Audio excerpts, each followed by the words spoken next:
하나님 아버지, 이 시간 성령의 검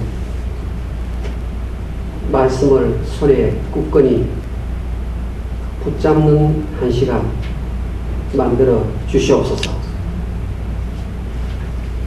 하늘의 은혜가 폭포수같이 임하는 한 시간 되게 하여 주시옵소서.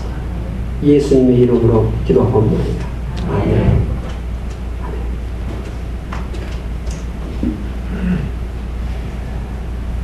다윗은 우리나라 왕으로 말하면 세종대왕에 해당되는 아주 위대한 임금입니다. 우리 세종대왕의 이력서를 보시면 참 화려합니다. 세종대왕의 그 영특함이 이력서를 보면 다 나와 있습니다. 그런데 다윗 왕의 이력서라고 말할 수 있는 이 시편 23편, 다윗은 이때 인생의 수많은 굴곡을 다 통과해서 죽음을 앞두고 지나온 인생을 한번 뒤돌아보면서 하나님 앞에 찬양을 하고 감사를 하는 시, 그게 오늘 우리가 만난 시편 23편입니다. 그런데 시편 23편에는 다윗의 화려한 이력이 전혀 기록되어 있지 않습니다. 우리가 보통 다윗은 10대에 벌써 블레셋의 가장 위대한 장수 골리앗을 쓰러뜨렸다, 이렇게 한마디 이렇게 탁 나올 수 있잖아요. 자랑할 만한 내용이잖아요. 내가 한창 때, 내가 40이 넘었을 때, 내가 거의 후반부 왕으로서 통치할 시절에는 이런 일들을 이루었다. 얼마든지 다윗에 대한 이력서를 쓰려면 많이 쓸 수 있는데, 오늘 시편 23편에는 여호와는 나의 목자시니 이렇게 시작합니다. 23편은 시작이 여호와요 6절 마지막이 여호와로 되어 있습니다. 그렇죠. 시작이 여호와고 마지막 6절이 여호와예요. 여호와로 꽉 찬 신앙 고백을 하고 있는 것입니다. 그런데 보세요. 여호와라는 말은 지금도 사실 하나님의 이름이 무엇인지 이스라엘 사람들도 모릅니다. 왜냐하면 하나님의 이름 여러 개 가운데에서 여러분 샤도이도 있고 엘로힘도 있고 그렇죠. 엘도 있고 하나님 이름이 많이 있는데, 여호와라는 이름은 특별히 워낙 거룩한 이름이기 때문에 그들이 여호와라는 이름이 나올 때는 죄인, 타락한 죄인의 입술로서 하나님의 거룩한 이름을 함부로 부르다니. 그래서 여호와라는 글자가 나오면 이게 히브리 글자 4글자예요. 딱 나오면 순간 침묵을 하고 어떤 사람은 앉아서 벌떡 일어나요. 앉아서 하나님의 이름을 부를 수 없다 그래가지고. 그래서 경외감으로 잠깐 동안 침묵이 흐릅니다. 읽다가 그 단어가 나오면 잠깐 동안 침묵이 흐릅니다. 그 다음 단어부터 읽기 시작했어요. 그러다 보니까 아직도 이 땅에 살면서 여호와라고 우리가 부르지만 하나님 이름은 사실 몰라요. 아무리 학자들이 연구해도 아마 야훼쯤 될 것이다. 그래서 조금 공부를 한 그런 분들은 야훼의 하나님 이래가지고 뭐 시를 쓰고 이렇게 합니다. 그래, 야훼가 또 우리 한국에서는 너무 또 이렇게 발음이 이상해가지고 야훼가 여우처럼 이렇게 발음이 돼가지고 한국에서는 야훼를 안 써요. 번역 성경을 새로 만들 때도 여호와라고 적어놓았어요. 너무나 높으신 하나님이에요. 거룩하십니다. 그런데 다윗이 제일 첫 마디가 여호와는, 이분이 나의 목자시다 이렇게. 목자라는 말은요, 하나님에게는 별로 어울리지 않는 호칭이에요. 왜냐하면 우리나라의 여러 가지 직업 가운데서 옛날에 아주 천민에 해당되는 그런 직업이 있었잖아요. 그렇죠. 이렇게 뭐 이렇게 고기를, 소고기를, 돼지고기를 만지는 그런 사람들. 옛날에는 천민에 해당되지 않았습니다. 이스라엘에 있어서 이 목자는 천시되었던 직업이에요. 아주 낮은 직업이란 말이에요. 목자라는. 그런데 그 여호와의 호칭 가운데서 여호와는 천하대장군이십니다. 이러면 얼마나 좋아요. 여호와는 만왕의 왕이요 만주의 주다. 그런 표현이 성경에 있어요. 그래서 다윗이 여호와는 만왕의 왕이십니다. 그렇게도 표현해도 되는데 가장 인생의 마지막 순간 무르익은 시점에서 여호와를 부르는데 여호와는 목자이십니다. 그리고 목자도 A 세퍼드가 아니고 마이 세퍼드라 이렇게. 도대체 다윗이 보았던 하나님이 어떤 분이시기에 여호와의 이름을 부르면서 그 지극히 높은 하나님의 칭호를 사용하면서 목자라고 고백하는 것입니다. 이것은 다윗이 자기의 소년 시절의 장면을 회상하고 있는 겁니다. 여러분 아시다시피 다윗은 목동이었습니다. 그것도 집에서 말자였기 때문에 들판에 가서 양치는 그런 일은 전부 다윗이 도맡아 했습니다. 다윗이 실제 목자였어요. 여호와가 목자라고 말하는데 다윗 자신이 목자였단 말입니다. 목동이었어요. 그래서 자기가 형님들이 다 사무엘 선지자 집에 방문했을 때 전부 다 그 앞에서 세수하고 목욕 제기하고 때 씻고 광내고 있을 때 자기는 혼자서 들판에서 양을 치고 있었어요. 하루 이틀 친 게 아니에요. 그러다 보니까 양하고 목자하고 이 관계가 어떤 관계인지를 알게 된 것입니다. 그래서 지금 자기가 목자였던 경험이 있는데 하나님을 생각해 보니까 여호와 하나님이 목자고 자기가 양이라고 생각하게 된 것입니다. 자신이 목자였는데 그 목자의 경험을 살려서 보니까 자기가 누구냐? 자기가 양이라는 거예요. 양. 여러분, 양은요 알력이 약합니다. 다른 말로 하면 눈으로 볼 수 있는 거리가 10m밖에 안 되는 동물이에요. 여러분 양이 딱 보니까 멀리 보는 것처럼 보이죠. 그 양은 길게 봐야 10m밖에 못 봐요. 그게 양의 가시거든요. 우리 인간하고 똑같은 거예요. 내 딴에는 좀 멀리 보는 것처럼 보이는데 10m밖에 못 봐요. 이 말은 방향 감각이 없는 동물이 양입니다.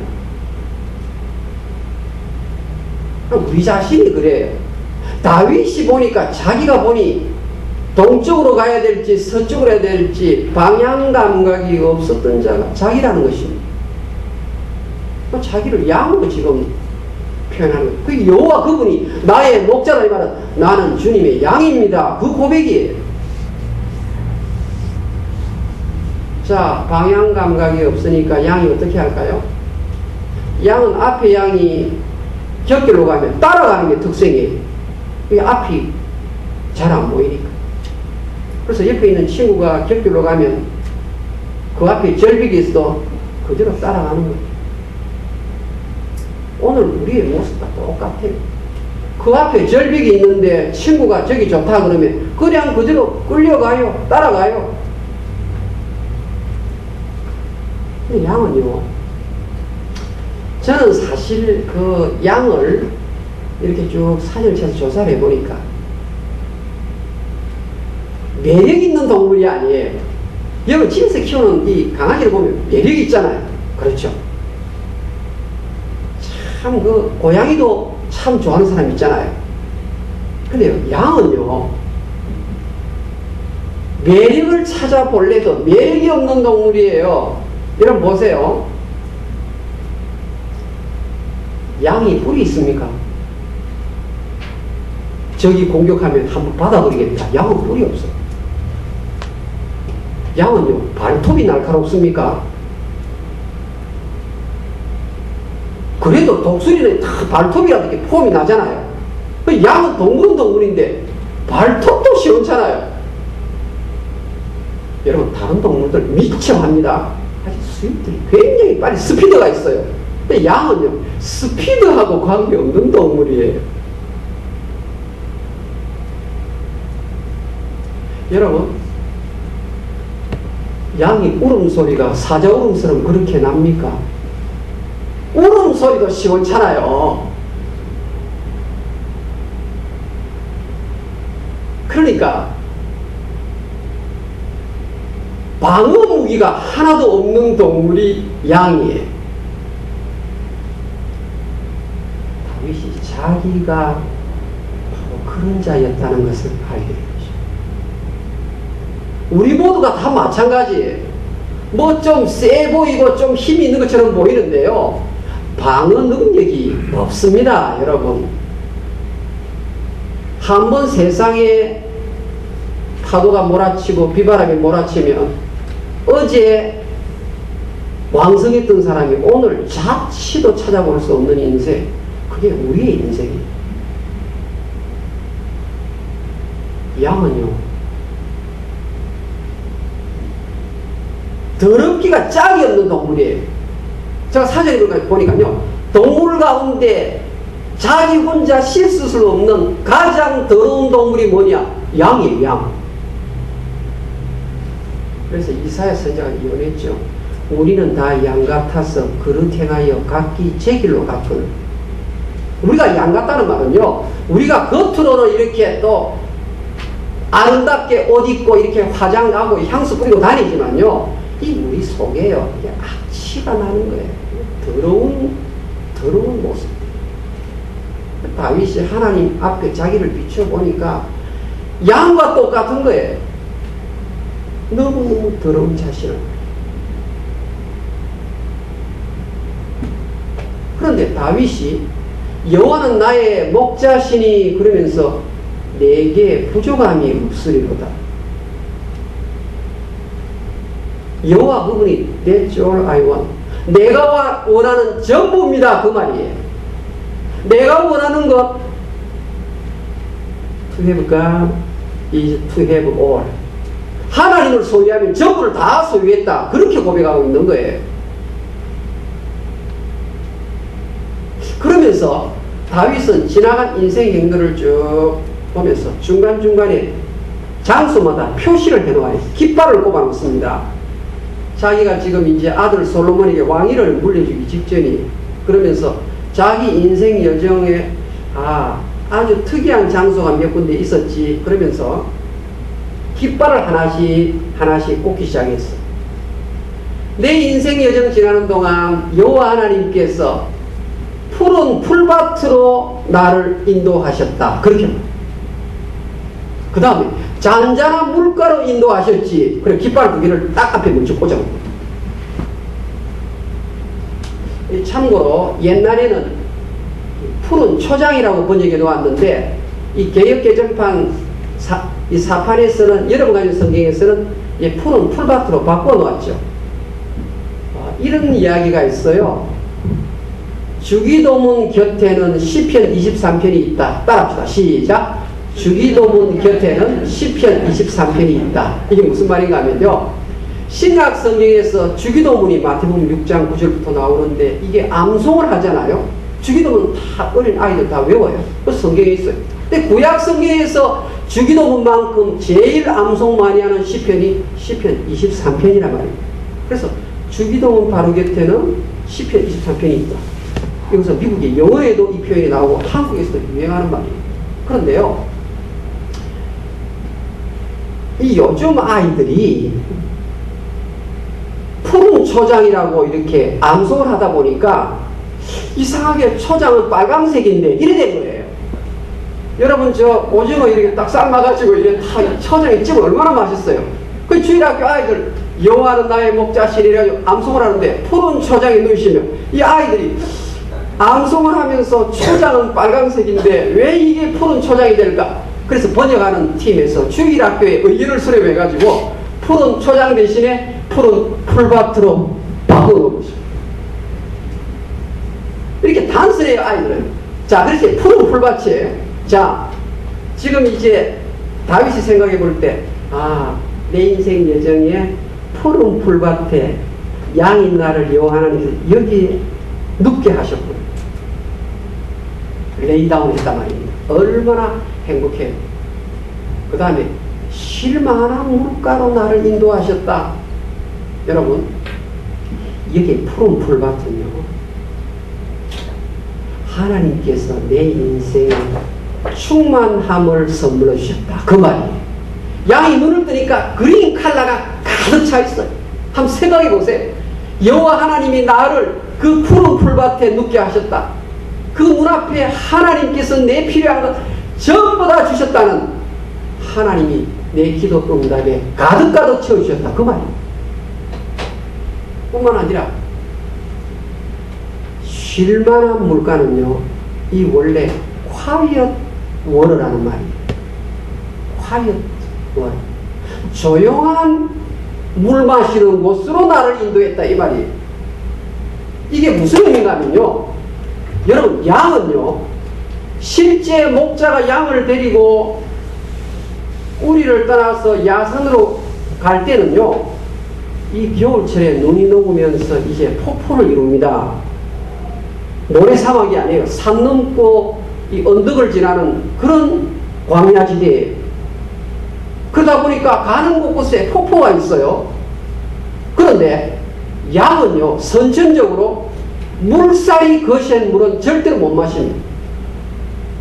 우리 생각할 때 폭포물을 양이 마시는 거 한번 끌고 가보세요. 물을 먹고 싶어서 목이 말라서 양이 먹어야 되겠는데 물살이 빠르면 이 털이 길어가지고 이 털에 물이 들어가면 양이 무게를 견디지 못해서 걷지를 못해요.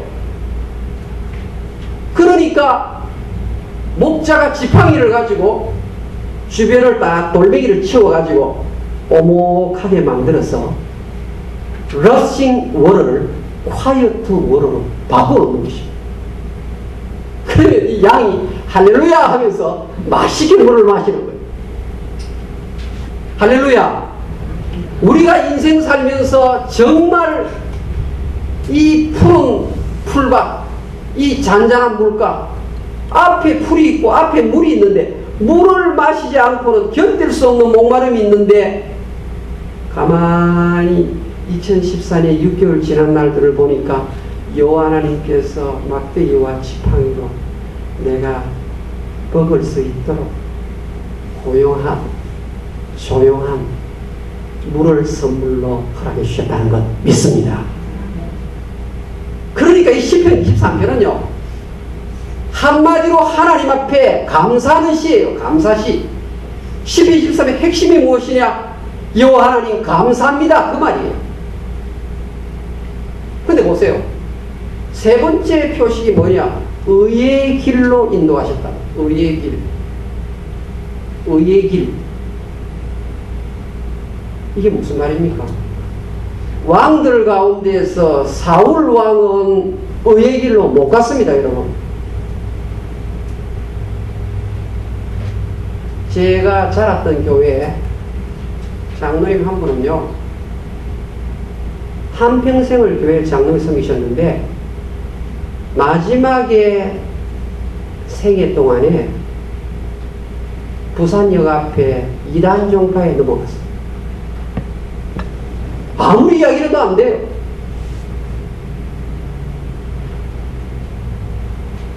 저의 모계 목사님이 굉장히 정확하신 분인데요. 아이고, 장로님께서 그냥 어느 순간 집회 있다고 한번 가시더니 여기에 참 생명의 말씀이 있다 이러면서 가셔가지고는 안 돌아오시는 거예요. 뿐만 아닙니다. 저한테 형 하면서 따라오는 미스터 본이라는 학생이, 그 학생이요, 집은 가는데 공부를 굉장히 잘했어요. 그래서 서울의 명문 학교에 입학을 했어요. 그래서 교회에서 너무나 영특하기 때문에 입학금도 만들어서 주었어요. 근데 얼마 전에 교회 총동창회 모임이 있는데 이 친구 소식을 물어보니까요, 저희 집 옆 동네에 산다고 그래요. 그래서 이 친구가 왜 나한테 연락을 안 하는가 물어보니까, 형님 지금 이단 종파의 브랜치 보스입니다 이러는 거예요. 그러니까 미국 와서 나한테 연락을 못 하는 거예요. 저는 아리조나 있다가 지금 이제 동네 이쪽으로 이사 와가지고 이쪽 지역에 케어하는 이단의 브랜치 일이 된 거예요. 여러분 지금요, 생각보다 예수 믿는 분들 가운데서요 이상한 종교에 빠지는 분 많습니다. 그런데 어찌된 영문인지 여러분들은 이 주일날 그런 데 빠지지 않고 오늘 교회 와서 제대로 되어 있는 이 예배를 드릴 수 있는 것, 전적으로 하나님의 은혜인 줄 믿습니다. 다윗이 그것을 깨달은 거예요. 생각보다 많은 선대 왕들 가운데에서, 장관들 가운데에서, 꽤 재력가 가운데에서 의의 길로 가지 못하는 자가 많이 있는데, 자기는 가만히 보니까 의의 길로 하나님께서 인도해 주실 뿐만 아니라 의의 길이 믿음의 길이에요. 참신앙의 길이에요. 참신앙의 길로 가니까 마지막에 6절에 여호와의 집 천국이라 말입니다. 나는 100% 하늘나라에 가서 아버지 하나님의 얼굴을 맞대고 교제할 자가 틀림이 없다. 할렐루야, 감사합니다. 그 고백을 하고 있는 것입니다. 그러니까 세 번째 표식과 여섯 번째 표식, 그것도 표시해놨어요. 네 번째, 다섯 번째 표식이 남아있어요. 그게 무엇인가 하면 조금 듣기에 거북한 깃발입니다. 무엇입니까? 무엇이에요? 사망의 음침한 골짜기 표시하세요. 사망의 음침한 골짜기. 또 하나 더 깃발 어디에 표시하면 좋겠어요? 원수의 바로 앞 장소, 원수 앞에 서 있는 장소.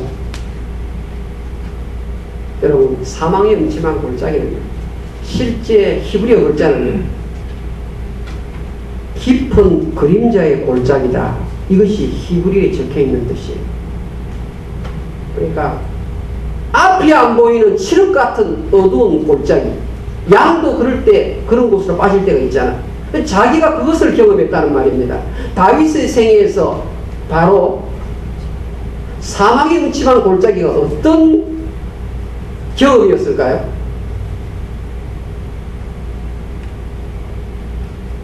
여러분, 자식이 부모보다 먼저 세상을 떠나면 그 부모는 시름시름 앓습니다. 저는 제 친구 영수 부모를 보니까 그 아들이 군에 가서 전사를 했어요. 전사 통보를 받은 이후 그때부터 제 친구 어머니는 음식도 제대로 드시지 못하다가 얼마 있다가 몸에 병을 얻어서 세상을 떠나십니다. 이 부모가 자식을 얼마나 사랑하는지 여러분 아시죠? 근데 다윗은 핏덩이 아들이 자기 앞에서 죽어갔어요. 왕으로서 손쓸 방도가 없었단 말이에요. 사망의 음침한 골짜기, 하늘이 무너진다고 말하는 그 경험을 이 다윗이 했어요. 뿐만 아니라 왕자들 간에 서로 왕이 되겠다고 다툼이 있었고, 그 중에서 인물 제일 좋았던 압살롬이라는 왕은 아버지의 목을 치고 빨리 자기가 임금이 되겠다고 쿠데타를 일으켜서 밑에 있는 장수들을 다 유혹해가지고 쳐들어오는 그 모습, 그게 무엇일까요? 사망의 음침한 골짜기를 통과한 다윗의 자기의 인생 여정이 있습니다.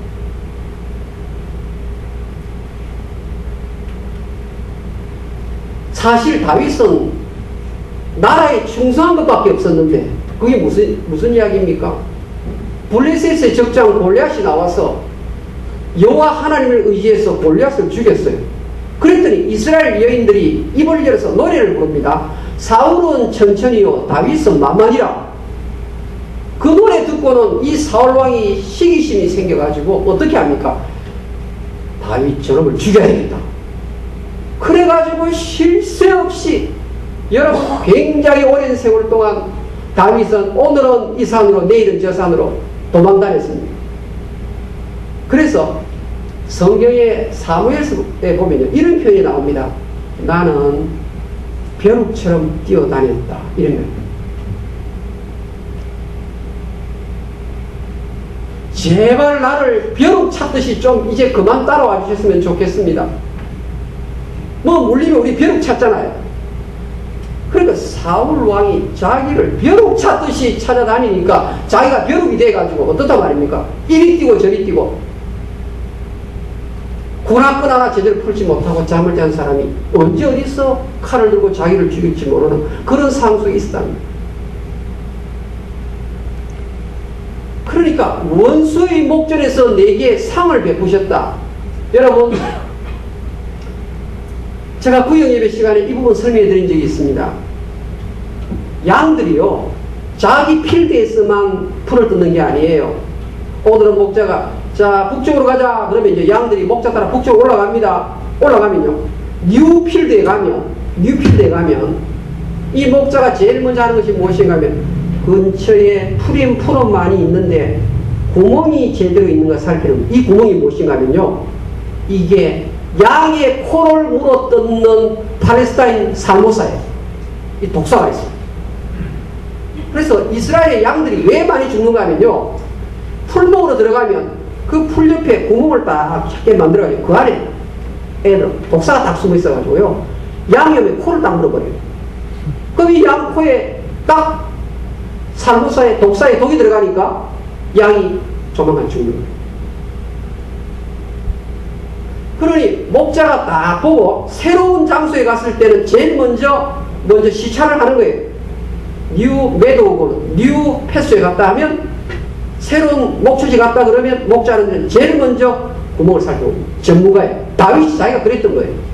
그래가지고 딱 구멍 발견하면 옆에 있는 기름을 딱 꺼내요.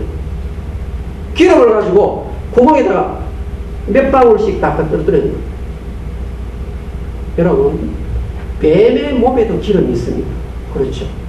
약된다고 막 뱀 기름 많이, 운동이천에 가면 뱀 기름 팔잖아요.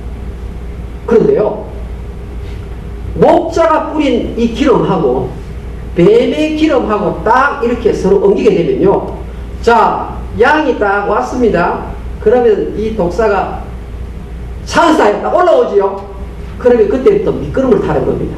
기름 때문에. 먹으려고 하면 미끄러워. 먹으면 미끄러워. 그러니까 원수의 목전에서 살모사 앞에서 내게 상을 베푸시고 맛있는 풀들을 양은 뜯어먹을 수 있는 거예요. 누구 앞에서? 살모사 앞에서. 할렐루야. 이것이 지금 다윗이 깨달았던 하나님과 자기와의 관계를 이렇게 실어서 표현하고 있는 거예요. 여러분, 오늘 여러분이 이만큼 미국 땅에서 차를 몰면서 사는 것이요, 내 수완이 좋아서, 내가 똑똑해서, 내가 기술이 좋아서 오늘 이만큼 생명 누리고 산다. 천만의 말씀입니다, 여러분. 홀이라도 그런 생각하시면 안 돼요. 어제 저희 아들이 장례식에 갔다 왔어요. 장례식에 갔다 왔는데요, 그 전날 아빠 사만타 보일이, 변호사예요. 사만타 보일이 저기 위에 상관이에요.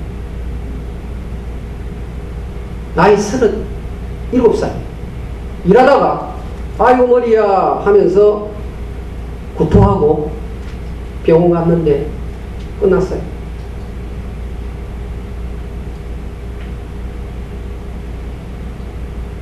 장시에 가보니까 6살짜리 애 하나하고 3살짜리 애가 있어요.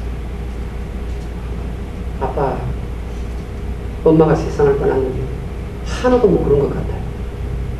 당연히 모르죠. 힘든 공부하고 꽤 장래가 청원되는 그곳에서 일하다가 아유 머리야 토하고 병원 가서 끝났다고.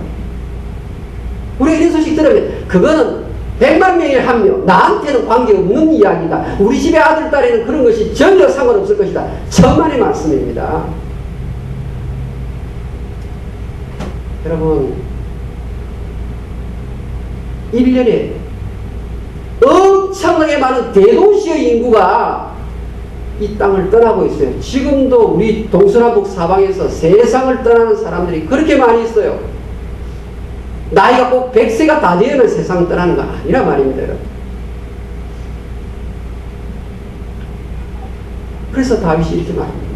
야, 내 지내왔던 날들을 살펴보니까 전부가 다 하나님의 은혜였구나. 그래서 입을 열어서 감사합니다. 오 여호와 하나님이여 감사합니다. 여호와 하나님 감사합니다. 여러분 만약에 양이 사람처럼 말을 할 수 있다면 제일 첫 번째 다윗이 키웠던 그 양들이 뭐라고 말할까요? 주인님 감사합니다. 주인님이 독사를 막아주시고 주인님께서 그 러싱 워터를 콰이트 워터로 바꿔주셨군요.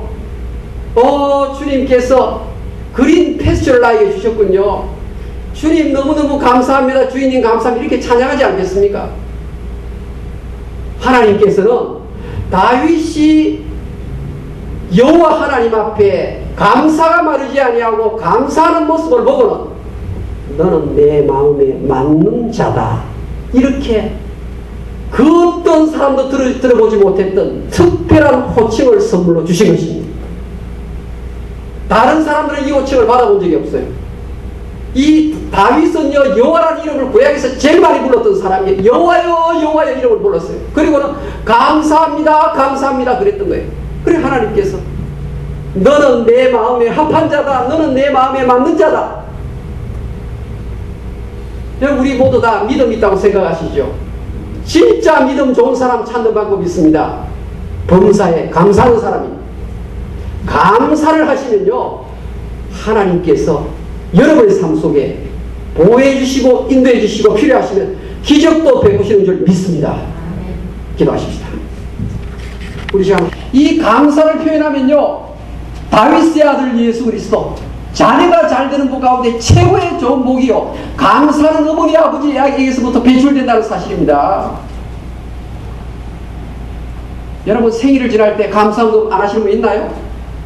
자녀 한 사람 생일을 지나는 거 그냥 지내는 거 아니에요. 내 남편 나 자신이 생일을 지난다 그냥 생일 지나는 게 아니에요.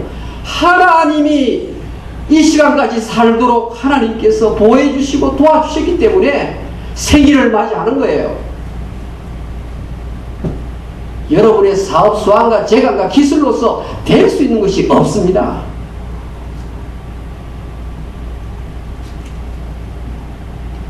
감사로 제사 드리면 제가 나를 영화롭게 한다고 그랬습니다. 그 행위를 옳게 하는 자에게 내가 길을 예비해 준다고 약속하셨습니다. 감사하면 하나님의 마음을 시원하게 해드리는 진짜 성도가 되는 것입니다. 믿음 좋다 믿음 좋다 말하지 마십시오. 감사를 표현하는 사람, 이 사람이 진짜 신앙의 사람. 우리 하나님 동안 기도하십시다.